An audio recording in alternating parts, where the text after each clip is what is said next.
Yo, what's up mga boards? So sa video na ito is gusto ko lang i-update regarding sa mga video natin about sa pag-withdraw at pagde-deposit ng flower token sa Sunflower Land ano. Kaya ngayon ituturo ko sa inyo yung mga bagong way. So may ilang mga changes din kasi. Unang-una sa lahat yung flower token is inalis na ng Sunflower Land team sa Mexi. Though may issue daw si Mexi no, for some reason. So syempre pinoprotektahan lang ni Adam yung token no. At yun, kudos kay Adam no. Makikita niyo naman yung official announcement ng Sunflower Land team no. O si mismong si Adam yata yung nag-post nun sa kanilang Discord channel. So uulitin ko, wala na pong flower token sa Mexi Exchange. Pero ang good news naman mga boards ang flower token is available na rin sa Ronin Network. Actually, hindi na ito bago mga boards no kasi last October 2025 pa nila in-update to no. Actually, may ginawa na akong short videos tungkol dito at hindi lang siguro naging maganda yung reach ano kaya hindi nyo napanood. Kaya ito gagawin natin ng long form video ano para mas maging malinaw sa inyo at sana naman i-like mo itong video para mas tumaas yung reach at para mas marami tayong matulungan ng mga gusto mag-withdraw na kanilang mga flower token. So let's proceed to the video. Okay, nandito na tayo sa game at ito yung isa sa pinakamalaking changes dito sa pag-withdraw mga boards no. So kung titingnan nyo dito mga boards, okay. So kayo yung profile tapos yung information dito reputation. So click nyo lang to no.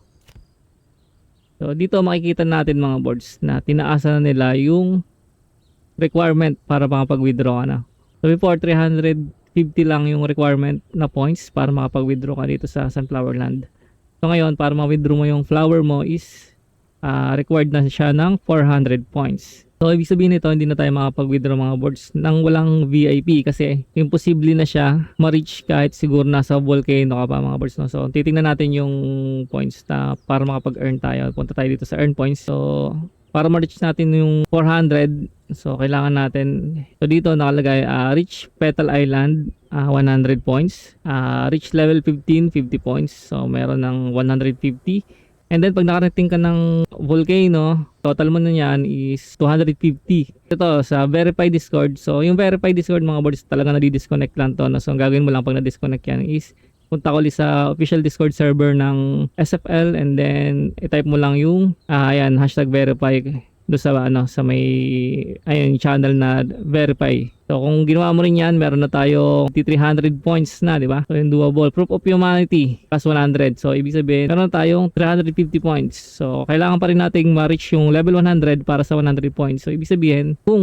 mag-withdraw ka without VIP, kailangan maka-reach ka ng at least level 100. So tayo kaya natin yan kasi nasa volcano na tayo. Na-reach na rin natin yung level 100, no? So 500. So na-reach natin at least 500 points, no? So kung wala kang VIP pero hindi siya worth it mga boys, no? Kung hindi ka imposible ka makaabot ng volcano ng hindi ka nag-VIP. Kung magawa mo yon is siguro matagal ka ng player. Kung wala ka pa sa volcano at hindi mo pa na-reach yung 100, kailangan magpa-VIP ka na kasi pag VIP ka automatic meron ka ng 600 points. So wala ka nang iisipin. O kung may bad ka naman, ayan, yung bad is 300 points. So pinaka cheapest way kung gusto mong mag-withdraw talaga is dapat at least may VIP ka. Kasi mas affordable yan kaysa sa magpa-level 100 ka at makarating ka ng volcano or bumili ka ng buds, no? So yan. So yun yung isa sa pinakamalaking changes sa pag-withdraw, no? And then ganun pa rin naman dapat pag mag-withdraw ka sa retreat, no? Dapat level 5 ka. Punta ka sa retreat, hindi ka makapunta sa retreat kung hindi ka pa level 5 kasi nakalock pa yung map na yan. So punta tayo dito sa retreat. Dito pa rin yung withdrawal sa may Balbarong Goblin, ano? Ayan. So click mo lang to. And then dito rin yung proof of humanity. Yung mga bago lang dito sa video, no? Hindi napanood yung dati kong video. Dito pa rin yung proof of humanity, no? Verify mo lang yan. Then start face recognition. So scan lang naman yan yung mukha mo. Titingnan lang niya kung totoong human ka, diba? Baka mo mga bot kasi para maiwasan na rin ito yung mga bot. So hindi kasi yun healthy sa game mga boards. So yan. Kung wala kang camera sa PC, may lalabas naman dyan na bet expert na tayo. May lalabas naman dyan na pwede mo siyang i-scan sa tag dito sa yung phone. So try on mobile device ay nakalagay yan. Try on mobile device, i-scan mo lang yan. Yan, ganun. Para magawa yung proof of humanity, kailangan din yan para makapag-withdraw. And then kung nagawa mo na yan mga boards, at least meron ka ng 400 reputation score, so pwede ka na mag-withdraw ng flower. So makiklik mo lang yan. And then pwede mo lang i-withdraw lahat ng flower mo. Nakalagay, ilan ba flower natin dito? 234. So makikita nyo dito mga boards, pwede mo siyang i-withdraw as a base or as a Ronin. So pero para sa tutorial na to mga boards, mas maganda yung Ronin, mas accessible yung Ronin para sa atin. So ayan. Confirm lang natin, no. So Ronin network tayo, nakakonect naman yung Ronin wallet natin diyan. So lumabas yung Ronin wallet ko din sa side panel ko, di ba? So ayan, wala tayong flower diyan. Ayan. So pag withdraw natin yan, halimbawa withdraw natin max, pwede natin withdraw yung max, no. Pero syempre hindi natin withdraw lahat. At least 100, no. Yan, mag-withdraw tayo ng 100. So, withdraw lang natin siya. So, tandaan nyo mga boards, Ronin network para sa Ronin lumabas. So, makikita nyo dito yung mga icon dito sa gilid ng ating. Ayan yung network, yung maliit na symbol. So, meron tayong USDC na may Ronin network. So, yung USDC naman na Ethereum, yan, ibang network yan. So, mas ideal yung Ronin kasi mas mababa yung gas fee niyan mga boards. So, withdraw natin siya, 100, no? Withdraw natin. Confirm lang natin, no? So, ayan.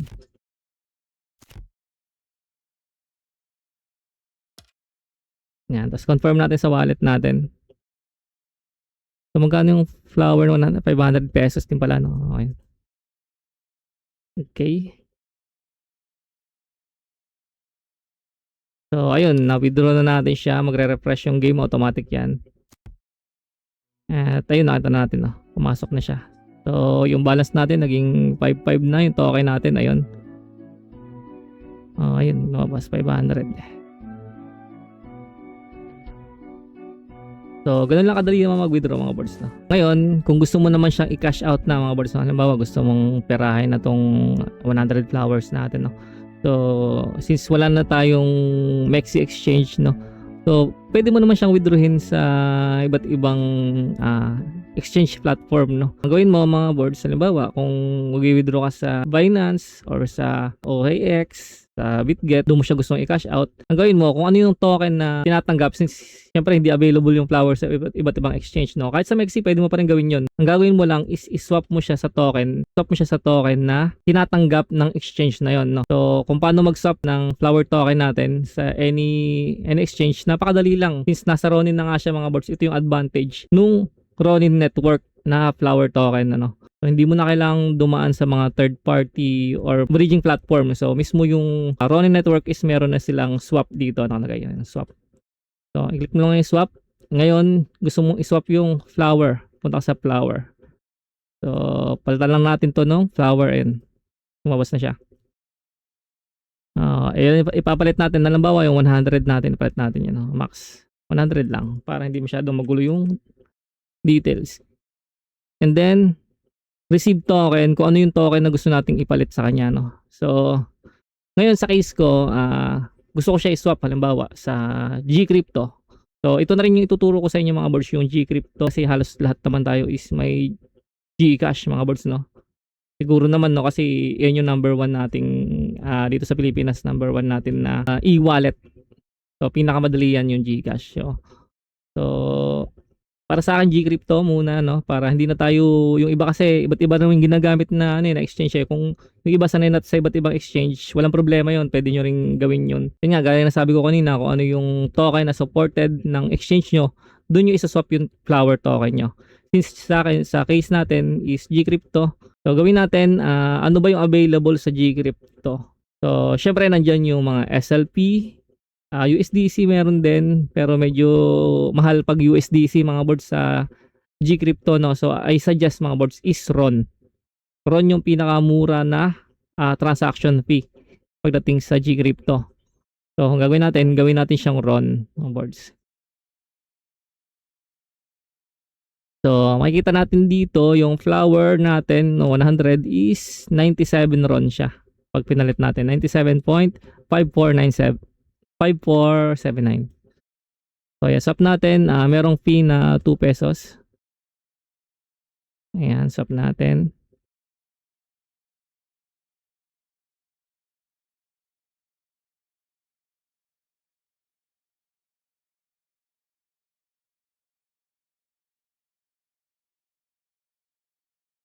And then, ayun, na-swap na siya mga boards. So, check natin.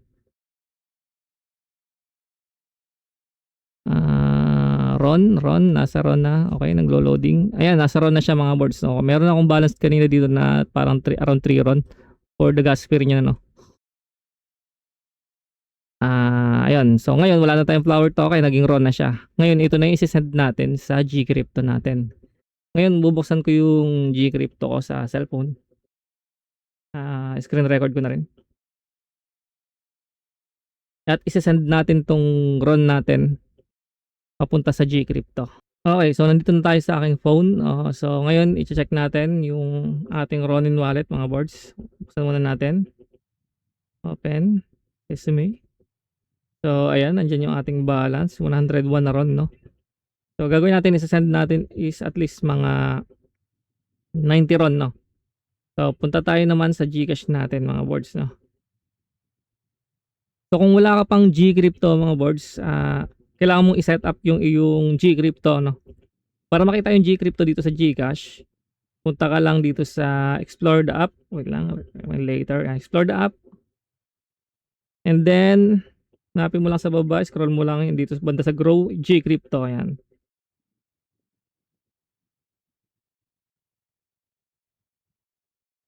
Yan. So, isa-set up mo lang tong Gcrypto kung wala ka pa, no? Kung bago ka pa lang, merong some verification. So, gawin mo lang yon, madali lang naman yon. So, kung medyo nalalabuhan kayo at gusto nyo gawan ko ng video, comment nyo lang dyan.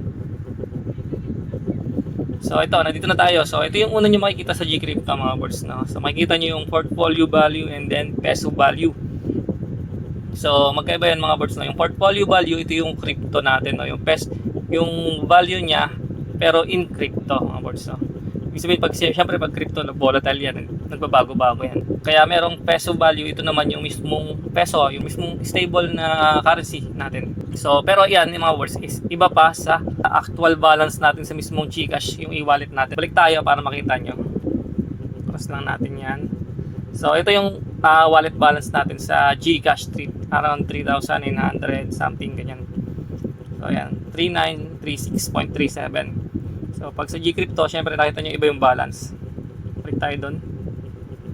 Gcrypto.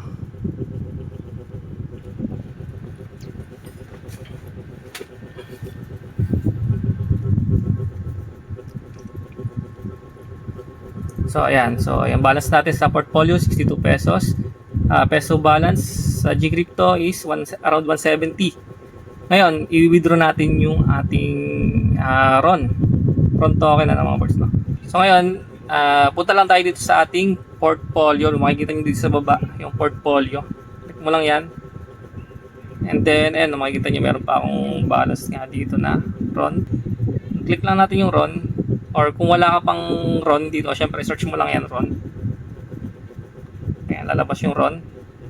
And then nakalagay dyan is, makikita mo dito sa taas is send and receive, no? Makikita nyo dito. So, ang gagawin natin, since sesend natin yung Gcrypto, i-click natin yung receive. Ngayon yung receive, mag-generate siya ng wallet address, mga boards. So, ito yung wallet address. Pwede mo siyang scan via QR, pero since isa lang yung phone natin na gagamitin, copy lang natin yung wallet address. Ayan, Ronin, no? Ngayon, punta naman tayo sa Ronin wallet natin. At isi-send natin yung RON. Hanapin natin yung RON. Ito, click lang natin yung RON. Then, send. Then, paste natin yung address ng Gcrypto na kinapin natin. So, invalid format siya mga boards, no? Kasi nagbago na nga yung format ni Ronin.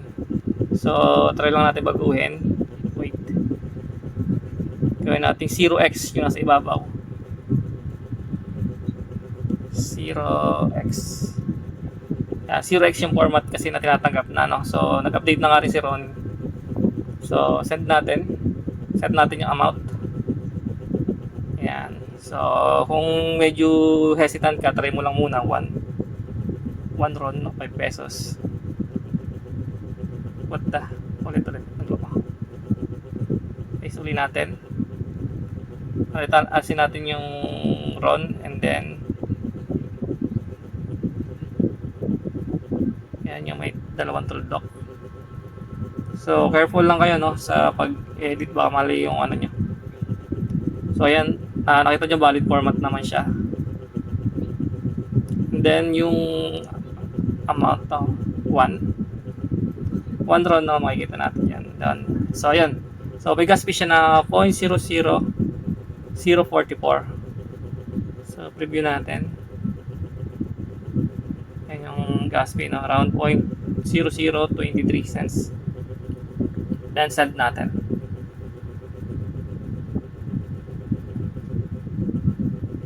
So ayan, na minus na yung ating RON. So check natin sa Gcash natin, no, o sa Gcrypto. Check natin yung balance natin, 0.47 pesos. Refresh lang natin.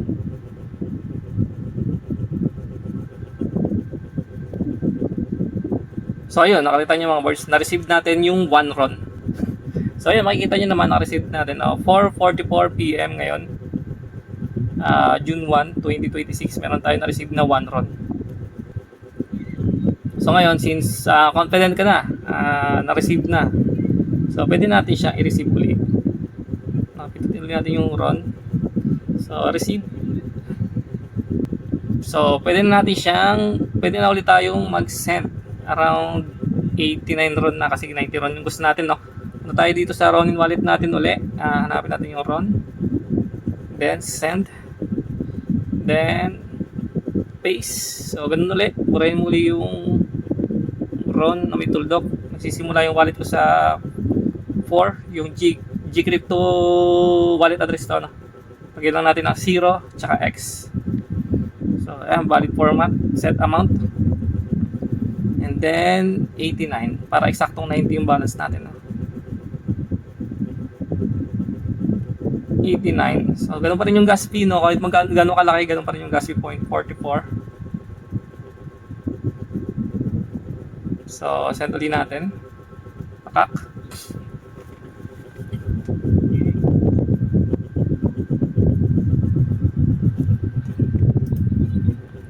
So ayan.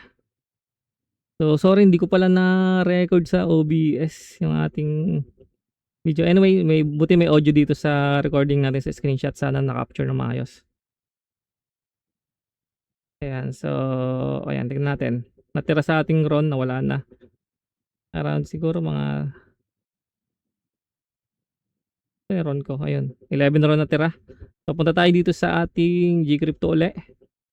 So refresh lang ulit natin, na refresh hanggang sa, ayun, nakalagay na receive na agad natin 89 RON. So ayan, meron na tayong 89 RON. So total of 90 RON ang worth yung balance natin dyan. So around 447 pesos. So medyo syempre iba yung value dito, lalo na pag sinell natin. Makikita nyo dyan, buy tsaka sell, no. Meron din yung buy at saka sell button. Pag isa-sell mo siya mga boards, ito na yung gagawin natin siyang peso, no. So ngayon yan, ito na yung ika-cash out natin siya mga boards. So kung isa-sell natin siya, pindutin lang natin yung sell. Halimbawa, i-sell natin max around 100%. So ayan, 90 RON, 90.9 RON. So around 446 yung marireceive natin, ano.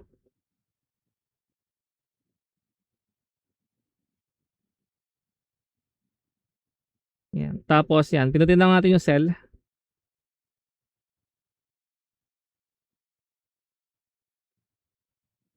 So na-receive na natin yung na-sell na natin yung RON natin na 90.09. So makikita nyo, napunta na siya sa peso balance natin instead sa portfolio balance. So portfolio, wala na siya doon sa peso. Sa home tayo, balik tayo sa home. So sa transaction mga boards, ayan, nakalagay din naman dito yung history. Nag-sell tayo 90 RON.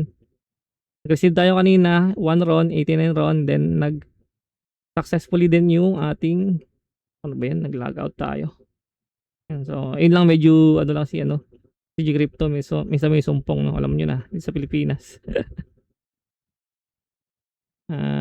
Balik tayo do'n. Kaya ano, mas maganda pa rin talagang gumamit ng mga foreign, ah, foreign na subok na talaga na ano, na crypto exchange platform 'no. Pero since ito yung accessible sa Pilipinas kaya ito yung tinuro ko sa inyo. So napagtiyatiyagaan naman. So, at saka smooth naman, makikita niyo smooth naman. So, ayan balik tayo. So ngayon, 600 gusto natin 'yan i-cash na sa ating ano, sa ating balance 'no. Withdraw natin siya, pindutin lang natin yung withdraw. Peso value para mapunta na siya sa mismong e-wallet natin 'no. 'Di ba kanina meron around tayo na around 3,000 something, 900, nakalimutan ko na yung balance ko 'no. So ngayon send lang natin, halimbawa, hindi ko naman kukunin lahat, halimbawa 600 lang. Send lang natin papunta sa GCash natin. Check natin 'yan. Okay. Ayan, tapos continue. 600. So, ayan kailangan natin ng authentication code sa ating Gmail. So, punta tayo sa ating Gmail 'no. So, buksan ko lang yung Gmail ko. Sandali. Para makuha natin yung OTP or yung code. Sa may Gmail ko. So, ayan, PDAX. 0 pa. Type natin dito.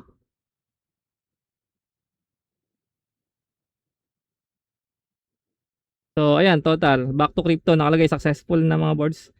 So, wala na siya sa balance natin sa ating peso balance. Ngayon, makikita na natin siya sa GCash natin. 600 no. So, punta tayo. Back na tayo. So, ayun, nakita nyo naging 4,500 na yung balance natin. So, ganun lang naman ka-simple mga boards sa pag-withdraw ng flower, no? So, yung iba kasi medyo hindi pa sanay sa crypto. So, ito yung pinakamadaling way. Yung mga hindi pa sanay sa P2P transaction, like crypto exchange platform talaga. So, ayan, nakikita nyo naman din, may transaction history tayo. G-Crypto withdraw. Ayan, 600. So, yun, ganun lang. Na-withdraw na natin yung ating flower.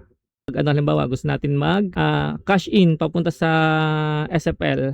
So vice versa lang naman mga words, gamit din yung Gcrypto no, at yung balance natin ngayon. Gawin natin halimbawa gusto natin mag-send around 100 pesos naman no. So try natin ulit no. Punta ulit tayo sa Gcrypto. So try natin, punta naman tayo sa Gcrypto para mag-send ng flower. So ganun din, ang bibilin uli natin is Ronin. Una, kailangan natin gawin is magta-top up naman tayo ng peso balance natin dito. So, kailangan natin top up around, hindi ko alam minimum dito 100. So, palagay natin 100. Convenient fee, wala naman, libre lang naman yung pag-transfer ng GCash e-wallet mo papunta sa crypto peso wallet ganun. Yan, so, yan basta pupunta sa peso Gcrypto 100 pesos. Continue.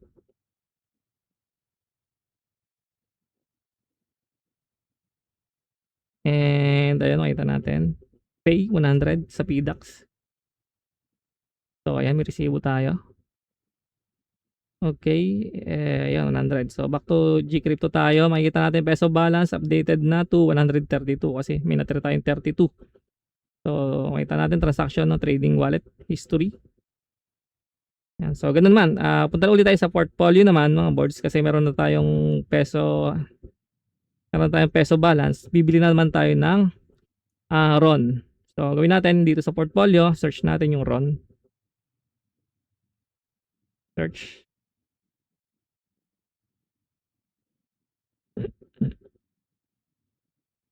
Wala siya sa RON. Sa market pala yata, sa market, sorry. So, sa market sa baba, RON. Kasi wala nga pala siya sa portfolio natin. So, RON, bibili tayo.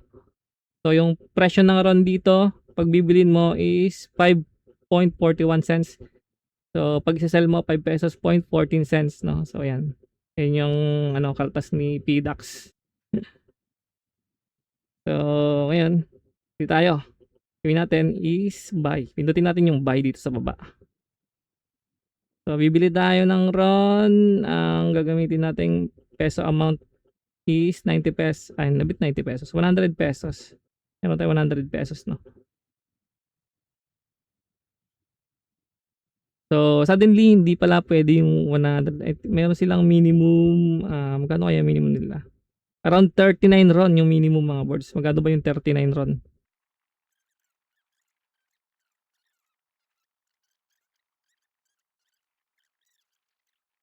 Buy ulit tayo. Top up ulit tayo. 50. So around 250 pala mga boards, no? 250 yung kailangan siguro natin. At least 250 pag mag-check, bibili tayo ng RON. 250 pesos. Pagpalagay nyo yun yung minimum.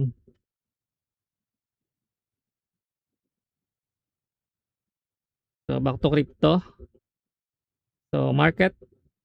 Search RON. RON. Tapos buy. 250 pesos po pabili. So meron tayong 45 RON na marireceive. Naglo-loading. Ayan, 10 seconds. So buy na natin siya. 45.81 RON yung makukuha natin.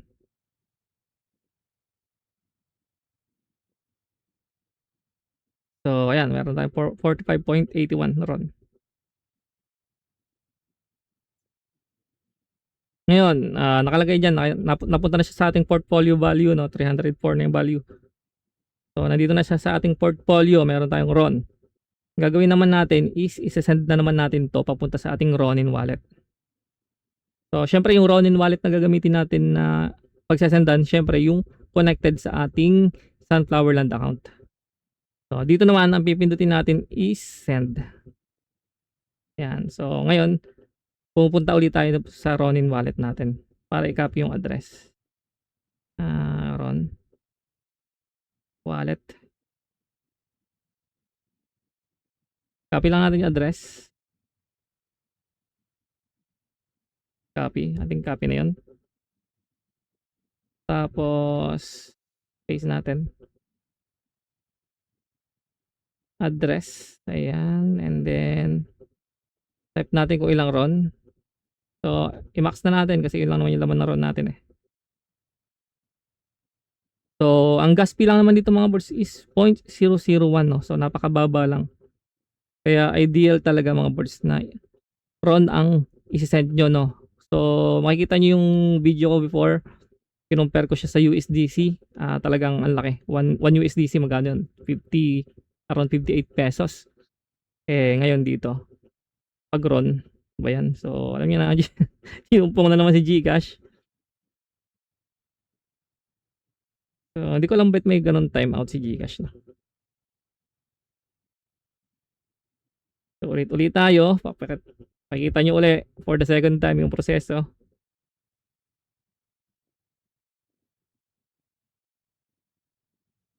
So, portfolio, RON.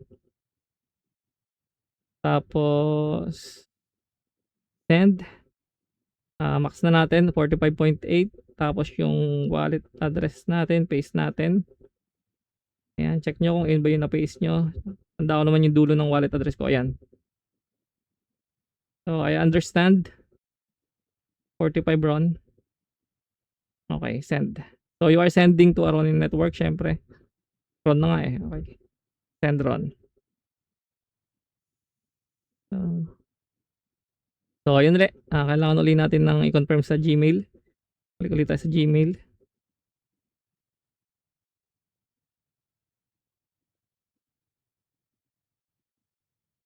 So ayan, we are processing your request. So kaya kinain na yung balance natin. So hintayin na lang natin siya sa ating Ronin wallet.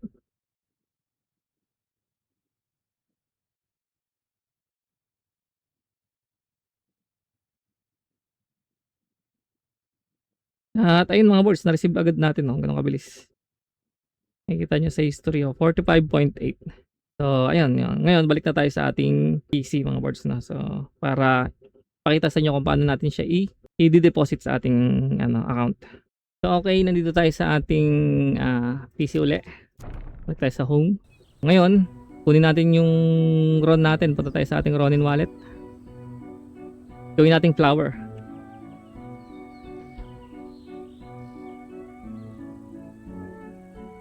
So ayan, ito yung RON natin, no? 57. So nakita nyo naman 45.8 yung galing sa ating GCash, no? Gawin natin, sa swap naman natin siya ngayon papunta sa flower. So RON siguro mga 50 ano lang, Magkano ba na-receive natin? 45 lang, no? 45. Sige, yan. 45 ron lang ang ating i-transfer papunta sa flower. Search natin dito sa baba is flower. Okay, flower. So makaka-receive tayo ng around 46. So halos magka-same value lang kasi mga boards yung ano eh. Yung RON ngayon at yung flower token. So ayan, around 235 pesos 'yan. Top natin meron siyang fee na piso. Ayan. 46.66 46.07.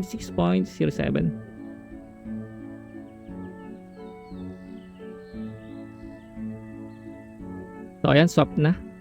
Ngayon, ay na-close ko, sorry. Ngayon, punta ulit tayo dito sa ating Ronin wallet. Ayun, 46.19. Kita nyo, confirm naman, no? Ang gagawin natin mga boards is i-click lang natin itong diamond, no? And then makikita nyo dito yung deposit. So click nyo lang, I understand. Tapos link wallet. Ayan. Ngayon hanapin nyo yung Ronin wallet. And then Ronin extension. Ayan. And then madidetect nyan yung available balance mo sa Ronin wallet, no? So kung hindi mo makita, minsan kasi baka mamaya naka-base ka. So hindi na yun, no? Mas maganda talaga ngayon yung Ronin. Kasi mas accessible yan. So ayan. So make sure nyo lang na tama. Ronin at saka ito, yung wallet address nyo, ito yan. So makikita nyo naman yan kung tama kasi nakalagay dito yung balance nyo na available eh, no? 46.18 nga lang dito eh. Ayan, i-max natin. Iyan na natin. Deposit na natin yan, 46.18. So, hingi lang yung confirmation sa wallet mo.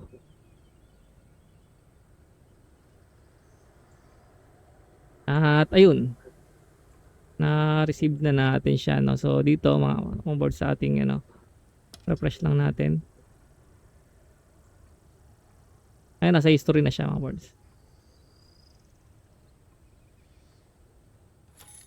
At na-receive na natin yung ating flower. Ganun lang kasimple mga boards. So sana mga boards nalinawan na kayo at ganun lang naman kasimple kung paano mag-withdraw at mag-deposit ng flower token dito sa Sunflower Land. So ayun, kung nagustuhan mo yung video, i-like mo at mag-subscribe ka kung hindi pa. Share mo na rin sa mga kaibigan mo para marami pa tayong matulungan at hanggang dito na lang mga boards. Hanggang sa muli. Peace.